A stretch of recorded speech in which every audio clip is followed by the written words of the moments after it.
Yesterday I said, hey, if this is a function, what would you say my function is doing here?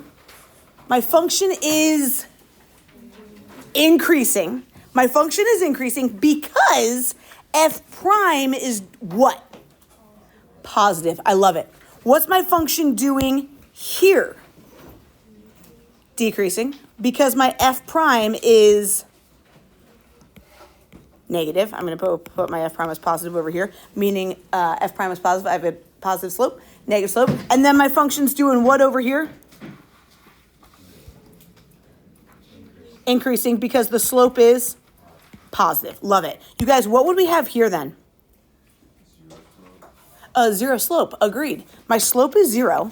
What do I have? Min, max, or nothing? A max when my f prime goes from positive to negative, right?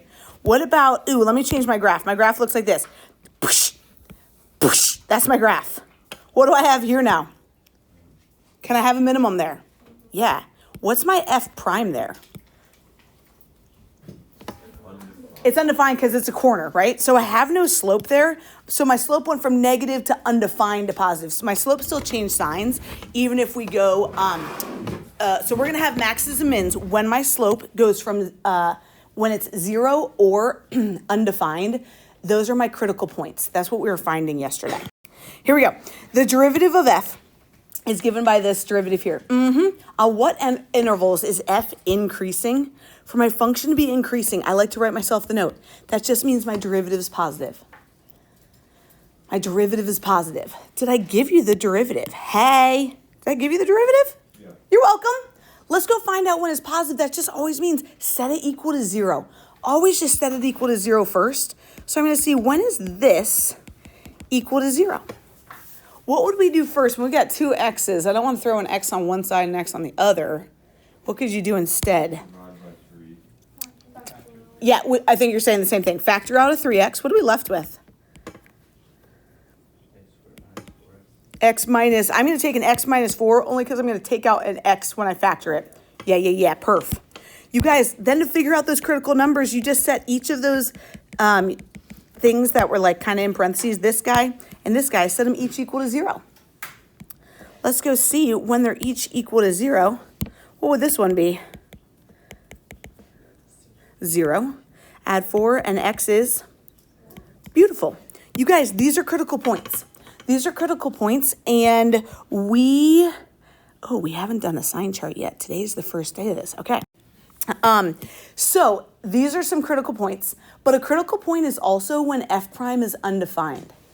Does this have any denominator? Remember, Ev, yesterday you said it's undefined when the denominator equals 0. Any denominators here? Nah. So we've got this beauty. This is never undefined. So these are my only critical points. Oh, I'm not going to make us do the sign chart yet because I gave you the graph. You're welcome. So when is my function increasing? When my f prime is positive, I went ahead and gave you this graph. This is a graph. Let's label that. This is a graph of f prime.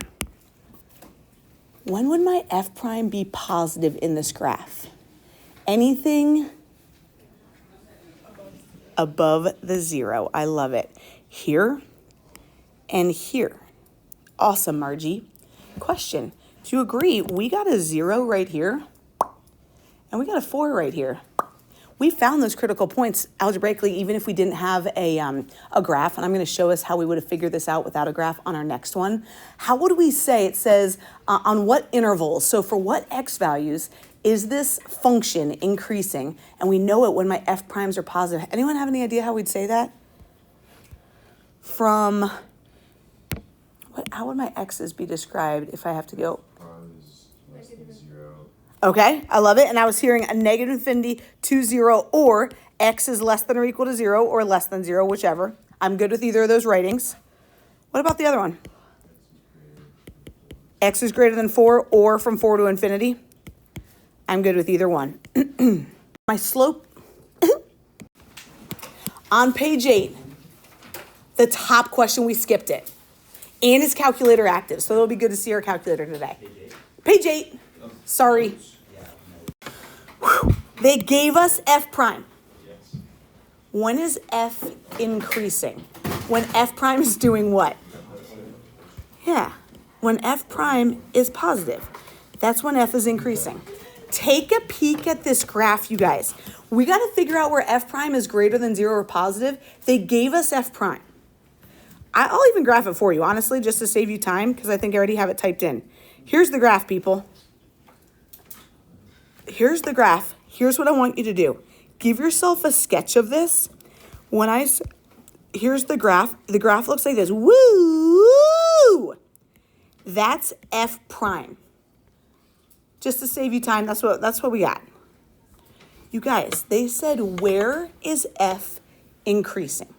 We know a function is increasing if my f primes are positive. This is a graph of f prime. What do we think our answer is going to be? I heard C. Yes. You're right. How'd you know that? All of these values are above the x-axis. All of these values are positive, but is that not a mind mess? When you're like, what? This goes down, then up, then down. Like there's so much going on, but isn't my f prime always above 0 here? What? I just think that's a good little mind mess.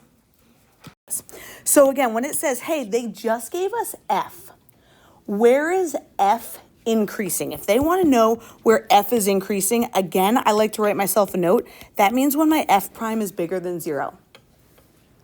So let's first just go find what's my f prime. Who's finding my f prime for me?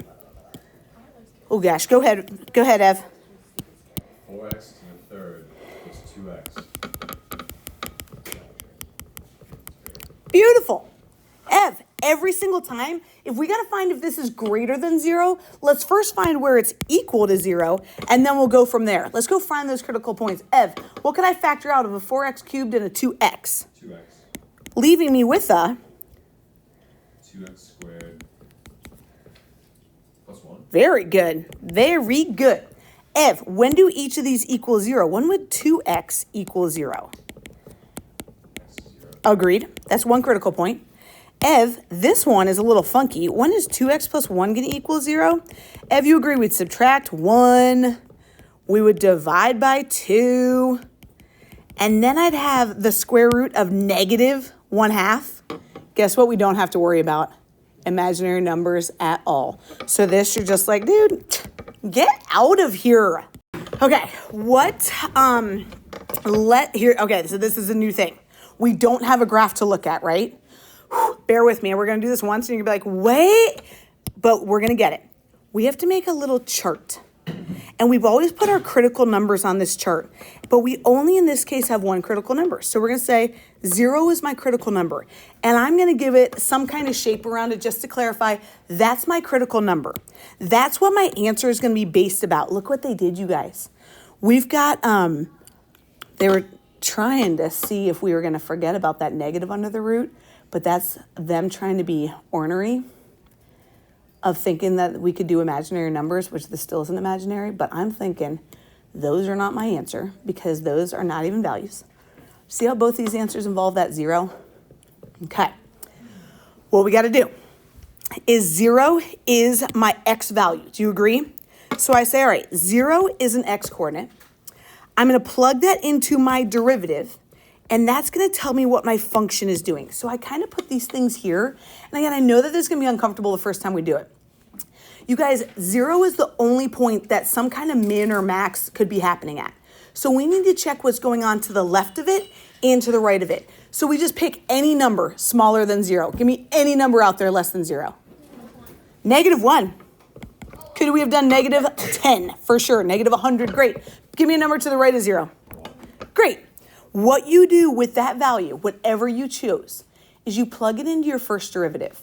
I'm here to tell you plugging it into the factored form is going to be much easier for us than plugging it into this one when our numbers aren't quite as friendly. And what I mean by this is I'm going to plug in a -1 everywhere there is an x. Could you have plugged it into this f prime? Sure. Same diff.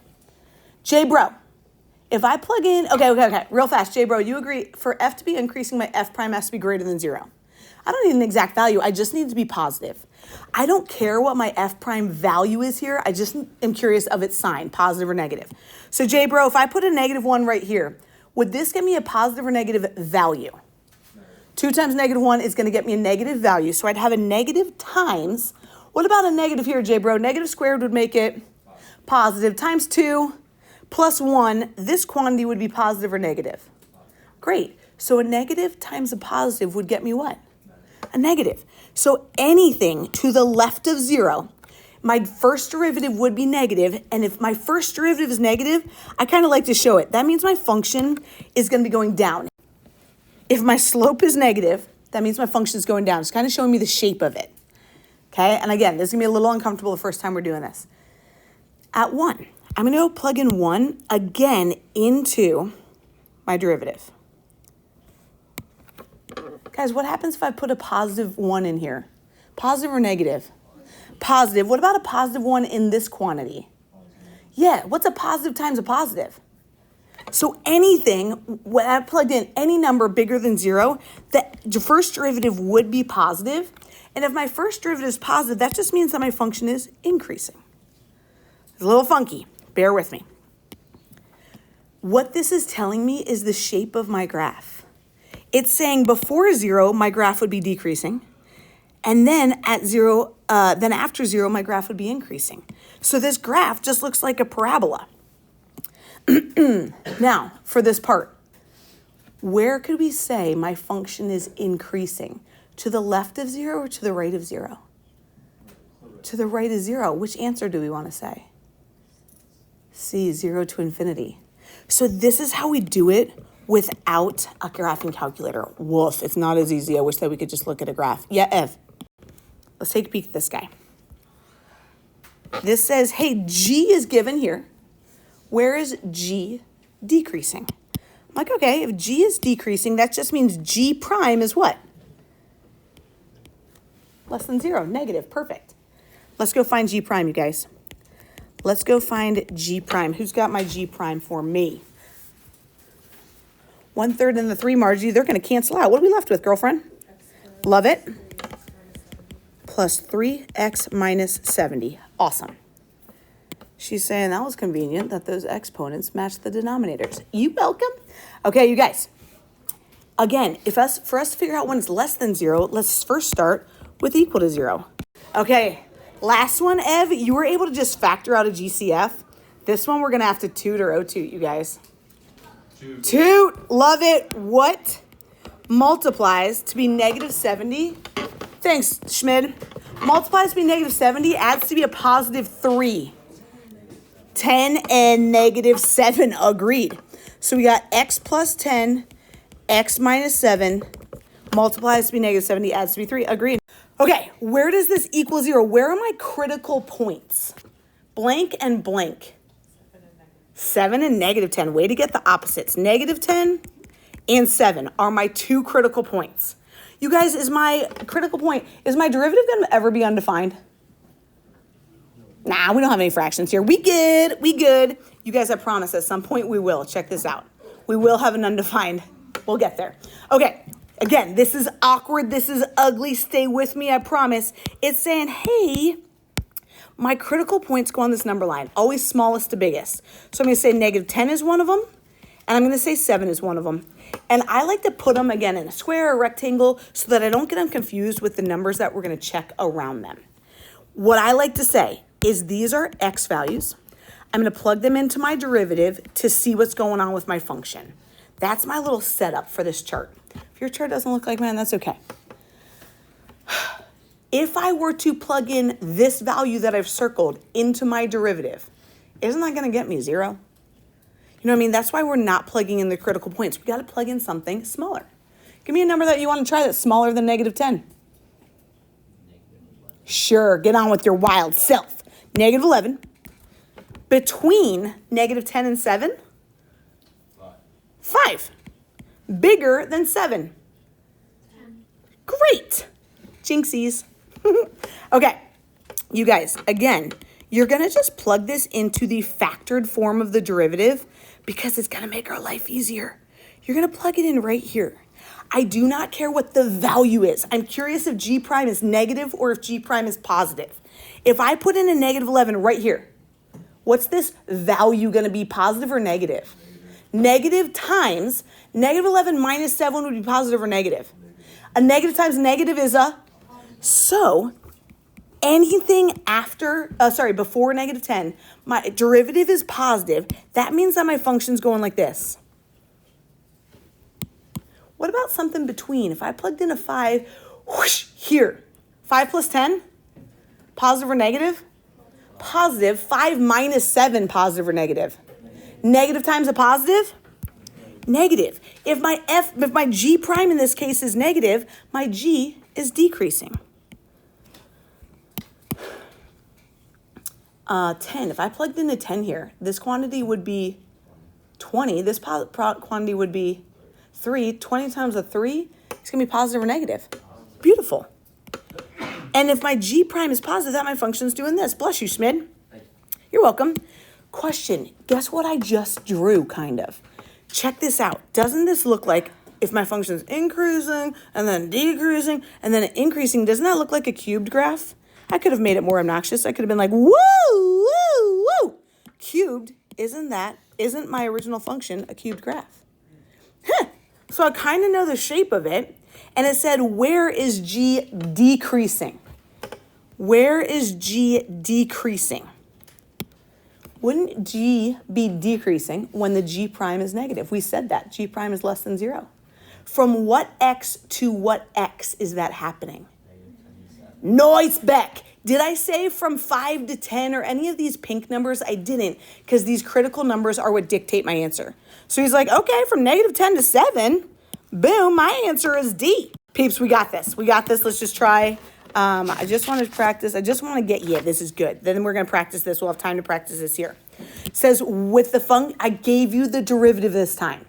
Where is F decreasing? If F is decreasing, do I want F prime greater than 0 or less than 0? Thanks. I want my F prime to be less than 0. Did they give you a gift of giving you F prime already? No. Yes. Ooh, little gift, right? Let's go figure out. Okay, we got to go find those critical points, and that critical point is when my F prime equals 0. Let's start with that. When does x squared minus 2 over x equal 0? Anyone have any idea how we'd start this guy? I can't factor anything out of that. What can we do to solve for x on this guy? Love it, math. He's saying, why don't we separate them over so that 2 over x is on the right side? Mathy, could I multiply by that denominator now? Yeah, math. Math, what would that get me? X cubed equals 2. Math, what would be my critical point there? Exactly. She's like, the cube root of 2. But, Mags, look. I'm like not as gaggy because I see it up there. Okay, we got a critical point. Is my F prime ever undefined? Yeah. Don't we have a denominator on this one? When would this denominator equal 0? When x is 0, right? Like that denominator is just x. So and I'm going to say F prime is undefined at x is 0. So you guys, that is 2 critical points that we have that we're going to throw on our number line this time on my little sign chart. Okay. So my little sign chart, we got 2 numbers. Which one's smaller? 0. So I'm going to throw 0 on the left. Oh wait, why did I write the cube root of x? People, you got to tell me. I'm losing my mind. We got the cube root of 2. Those are x values. We're going to plug them into the derivative to see what's going on with my function. What's a number that we want to try that's less than 0? Sure. You could have said negative 15. A number between 0 and the cube root of 2. Yeah, I love that. And you might be like, I don't know what the cube root of 2 is. You could even go smaller. You could be like a half, 0.1, anything that you're like, I feel confident is smaller. Yeah, me. Give me a number bigger than the cube root of 2. Again, if you don't know what that value is, that's fine. Go obnoxiously bigger. What do you want to say? What's the bigger than the cube root of 2? 2. Sure. Or 200, right? Like anything bigger. If you're like, I'm not quite sure. Sounds good. I'm just kind of curious. Anyone have a guess what the cube root of 2 is? I'm 1.25. Anyone else want to guess? 1.6. Because I gotta something online for the answer. 1.1. So let's go plug in -1 into my f prime. You guys, they gave us our f prime. I'm going to plug in a negative right here and here. Again, I don't care what the actual numerical value is. I'm just curious if it's positive or negative. If I take a -1 and I square it, what do we have? 1 positive, right? Minus 2 over a -1. Wouldn't it be +2? So 1 plus 2 is going to get me a 3, which is positive or negative? Positive. If my f prime is positive, my function is doing this. If x is 1, I'd have 1 squared, which is 1, minus 2 over 1. Yeah, he's saying, well, 1 minus 2 is going to get me -1. If f prime is negative, my function is decreasing. They said they want to know when f is decreasing. Let's keep going. Bigger. We used a 10. If 10 squared is 100, minus 2 tenths. 100 minus 2 tenths, I don't care what it is, it's just going to be positive. If f prime is positive, we would know my function is increasing. They asked where my f prime is less than 0. From what x to what x is my x prime less than 0? Yes, people, yes. Is that an answer? Boop. You want to know why they chose a parenthesis here and a bracket there? Why 0 was where when my function was undefined, right? So it can't actually equal 0. And then cube root of 2 was when my derivative equaled 0. Again, if this was free response, we're good with any of them. But I just wanted you to see.